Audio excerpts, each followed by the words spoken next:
Supreme court ने deputy speaker की 3 अप्रैल की रूलिंग आईन के खिलाफ करार देकर कल अदम कर दी। वजीर आजम की असेंबली तहलील करने की एडवाइस भी मुस्तरद। चीफ जस्टिस पाकिस्तान ने 5 सिफर से मुत्तफिका फैसला सुना दिया। सुप्रीम कोर्ट ने कहा वजीर आजम आईन के पाबंद थे, वो सदर को असेंबली तोड़ने की एडवाइस नहीं कर सकते थे। कौमी असेंबली बहाल है, तमाम वजीर अपने ओहदों पर बहाल हैं। स्पीकर का फर्ज है कि इजलास बुलाए। सुप्रीम कोर्ट का स्पीकर को कौमी असेंबली का इजलास फौरी बुलाने का हुक्म। कहा 9 अप्रैल को सुबह 10 बजे से पहले तहरीक अदम एतमाद पर वोटिंग कराई जाए। कानूनी माहिरीन और सियासी कायदीन का कहना है कि यह किसी फर्द या जमात की नहीं बल्कि पाकिस्तान के आईन की जीत है।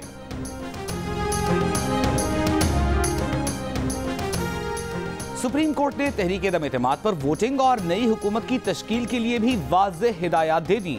अदालत ने वक्त तक बताकर फैसले में लिखा कि तहरीक अदम एतमाद पर वोटिंग हफ्ते की सुबह 10 बजे से पहले कराई जाए। अगर तहरीक अदम एतमाद मंजूर हो जाए तो असेंबली नए वजीर आजम का इंतखाब करे। अगर तहरीक अदम एतमाद कामयाब न हो तो मौजूदा हुकूमत काम करती रहे। अदालत ने वाज़ेह तौर पर हुक्म दिया कि तहरीक अदम एतमाद पर वोटिंग के दौरान किसी रुकन कौमी असेंबली को वोट कास्ट करने से रोका नहीं जाए। तहरीक अदम एतमाद का अमल मुकम्मल होने तक इजलास मौखर नहीं किया जा सकता।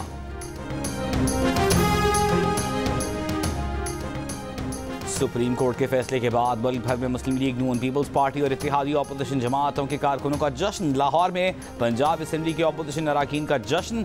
अज़मा बुखारी की क़यादत में तालियां बजाते रहे। कसूर में मुस्लिम लीग नून के MNA शेख साद वसीम के डेरे पर जश्न।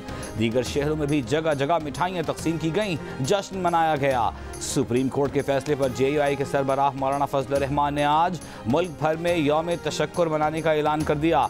कहा आज तहफ़्फ़ुज़ आईन के नाम से होने वाले मुज़ाहिरे अब यौम तशक्कुर के नाम से होंगे।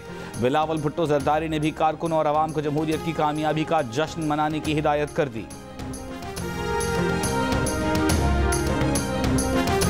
कायदे हिज़्ब इख्तिलाफ शहबाज शरीफ ने कहा है कि कामयाबी की सूरत में ज़रूरी इंतखाबी इस्लाहात के बाद मुल्क में साफ शफाफ इंतखाबात कराएंगे।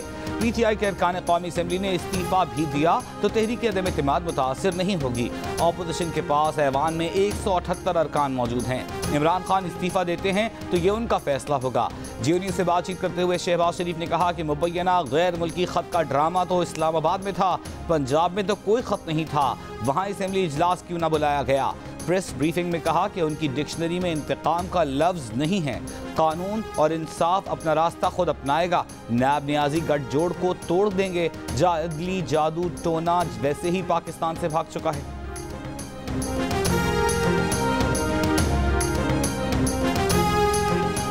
बिलावल भुट्टो जरदारी ने कहा है कि सुप्रीम कोर्ट के फैसले से आईन की जीत और सिलेक्टेड को शिकस्त हुई। इतना कहेंगे कि जमहूरियत बेहतरीन इंतकाम है।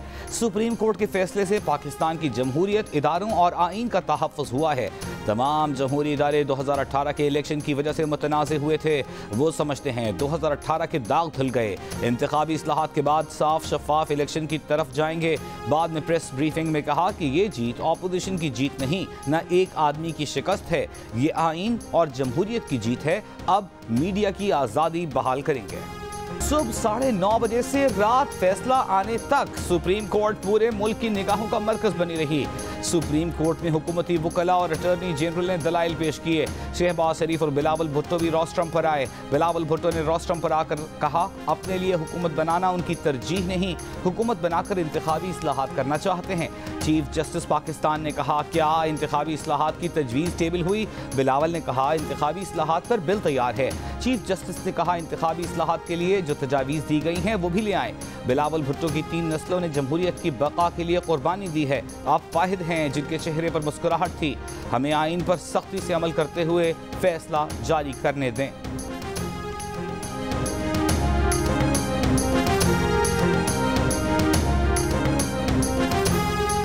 मुस्लिम लीग नून के सदर शहबाज शरीफ ने सुप्रीम कोर्ट में कहा कि सियासी इस्तेहकाम आईन के साथ ही मशरूत है।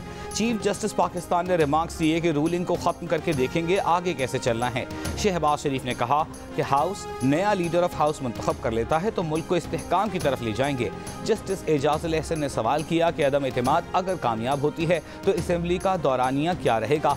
शहबाज शरीफ ने जवाब दिया कि अभी पार्लियामेंट का 1.5 साल बाकी है। इंतखाबी इस्लाहात लाएंगे जिनसे आज़ादाना और मुनसिफाना इंतखाबात हो सकें।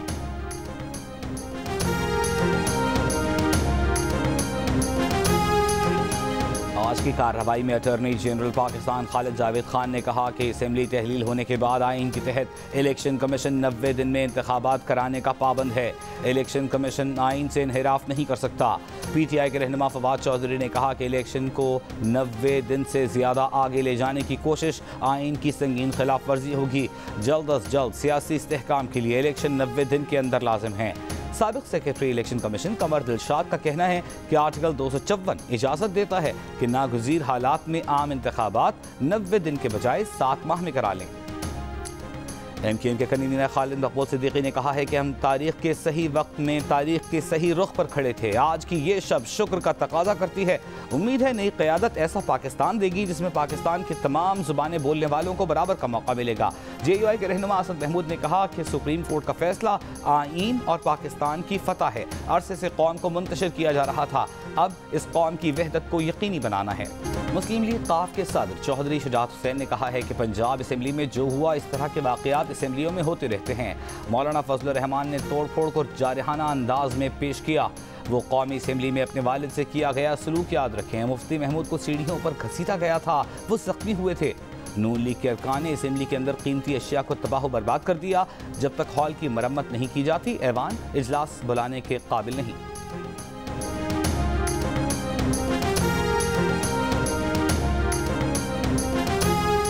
खातून अव्वल की दोस्त फरहत शहजादी और फराह खान ने 7 करोड़ रुपए में लग्जरी कार बुक कराई। 3 करोड़ 63 लाख रुपए एडवांस दिया।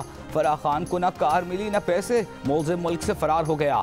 FIA ने मुकदमा दर्ज किया। FIR में मनी लॉन्ड्रिंग की दफ़ा भी लगाई। FIA का कहना है कि फराह खान समेत 23 अफराद से लग्जरी गाड़ियों की बुकिंग के लिए रकम ली गई।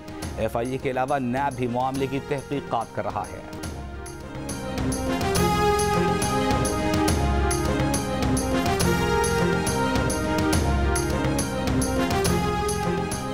और अक़वाम मुत्तहिदा की जनरल असम्बली ने रूस की इंसानी हकूक़ काउंसिल की रुकनीत ख़त्म कर दी। जनरल असम्बली के 193 में से 93 ममालिक ने तजवीज़ के हक़ में वोट दिए। 24 रुकन ममालिक ने अमरीकी तजवीज़ के ख़िलाफ़ वोट दिए। पाकिस्तान समेत 58 ममालिक ने वोटिंग में एब्सटेन किया। रुकनीत ख़त्म होने पर रूस का अफसोस का इजहार।